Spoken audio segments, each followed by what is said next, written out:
متقیوں کے اعمال قبول کرتا ہے، اور عمل صالح تقوی کی بنیاد ہے۔ عمل صالح جب اخلاص سے مزین ہوتا ہے تو حسن عمل کی منزل پر ہوتا ہے۔ میں اس کو یوں واضح کرنا چاہوں گا کہ نماز ایک عمل صالح ہے، اور خوشنود خدا کے لیے اس کی ادائیگی اخلاص عمل ہے۔ یہ دونوں یکجا ہو جائیں تو حسن عمل قرار پائے گا، اور پھر حسن عمل نماز، روزہ، حج، زکوٰۃ، جہاد، تولا، تبرع، امر بالمعروف اور نہی عن المنکر تک ہی محدود نہیں۔ ماں باپ کے سامنے عاجزی حسن عمل، بیوی سے اچھا برتاؤ حسن عمل، دوست و احباب کے سامنے معاملات کی خوبصورتی حسن عمل، ہمسایوں سے احسان و مروت حسن عمل، آقا کا غلام پر احسان حسن عمل۔ یہ حسن عمل پوری زندگی پر محیط ہے۔ بڑوں کا احترام، چھوٹوں پر شفقت، اولاد کی نیک تربیت، یہ سب ہی تو حسن عمل ہے۔ یہ ساری باتیں تو آپ جانتے ہیں، میں تو جیسا میں نے عرض کیا کہ سبق سنا رہا ہوں۔ درود پڑھی محمد آل محمد۔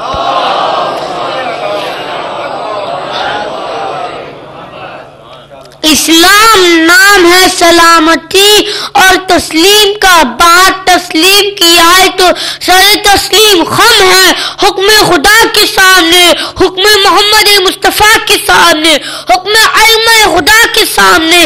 درود پڑھی محمد و آل محمد پر۔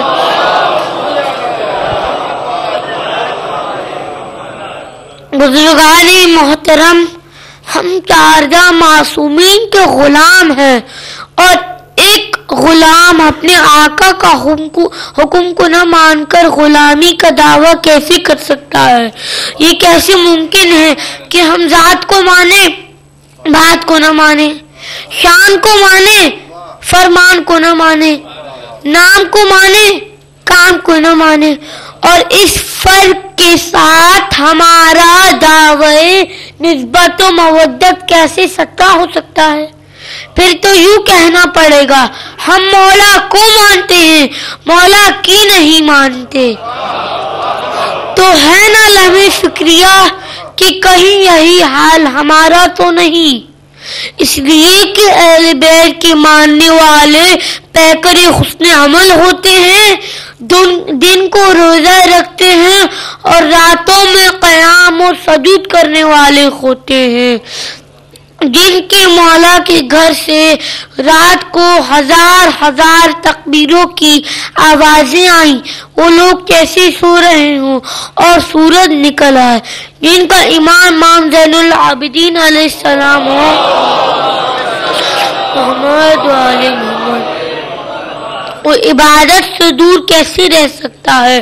باقر العلوم کے ماننے والے علم و عمل سے عاری کیسے رہ سکتا ہے؟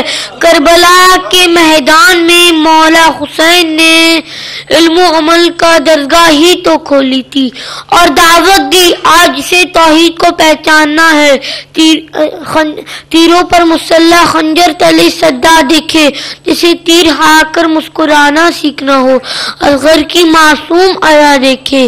اصغر کی کمسنی نے ایک 4 سالہ بچی کی یاد دلا دی۔ منظر اتنا کربناک ہے کہ آنکھیں ایک بار زبان و حق ہونا، ہاتھ سر پیٹنے پر آمادہ ہو جائیں گے۔ اس بچی کے بال بکھرے ہوئے، کرتے کا دامن جلا ہوا ہے، آنکھوں میں آنسو، بھوک و پیاس کا غلبہ، کانوں سے لہو بہہ رہا ہے، اور نازک رخساروں پر تماچوں کی نشان، سہمی بھی ہے، حیران بھی ہے۔ اس کے گھر کو لوٹ کر آگ لگا دی گئی، خاندان کے مرد مارے گئے، خواتین کی چادریں چن لی گئی، پھر یہ بچی قیدی بنا لی جاتی ہے، قیدیوں کا قافلہ شام روانہ ہوتا ہے، یہ بچی اونٹ سے گر جاتی ہے، پھر اونٹ کی پشت میں باندھی جاتی ہے۔